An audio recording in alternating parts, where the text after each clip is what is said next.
Romanos, no capítulo 1, versículo 1, diz assim: Paulo, servo de Jesus Cristo, chamado para ser apóstolo, separado para o Evangelho de Deus.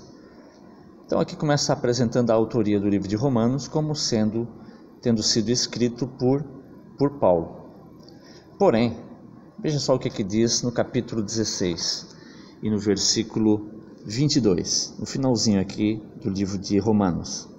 Verso 22, eu, Tércio, que escrevi esta epístola, vos saúdo no Senhor.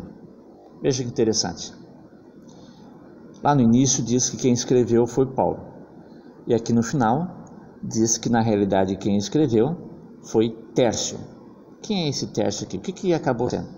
É o que nós chamamos de assistente literário. Uma pessoa que, por alguma razão, por exemplo, Paulo tinha algum problema, talvez um problema de vista ou algum outro problema assim, de escrever.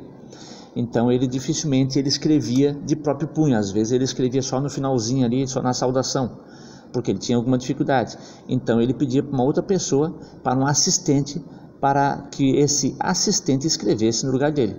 Mas ele, Paulo, estava ali transmitindo a mensagem. Isso acontece também no Velho Testamento, por exemplo, a Jeremias.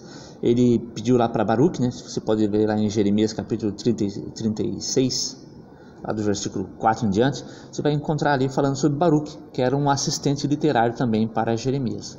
Paulo, em várias outras ocasiões, também teve assistentes literários. E Ellen White também teve assistentes literários, a começar lá pelo seu próprio esposo, que lhe ajudava na questão ali de colocar as palavras certas no lugar certo, fazer a questão de concordância e esse tipo de coisa.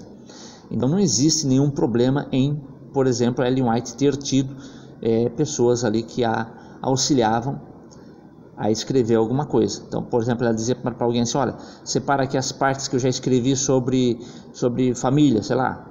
Então a pessoa ia juntando aquelas partes, montava ali, mostrava para ela, ela dizia assim: não, aqui vamos mudar assim, deixar assado, tal, agora sim, aí pode datilografar. Aí a pessoa ia lá e datilografava, depois ela pegava, ainda conferia e fazia alguma alteração se houvesse necessidade. Então, quer dizer, não existe nenhum problema em se utilizar assistentes literários.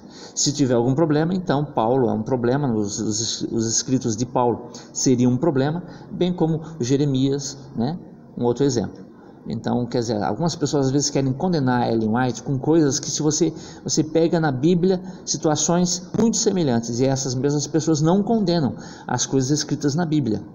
Mas se aconteceu coisas semelhantes com Ellen White, daí eles querem condenar. Então tem que ter coerência, né? Ok, então anote em sua Bíblia.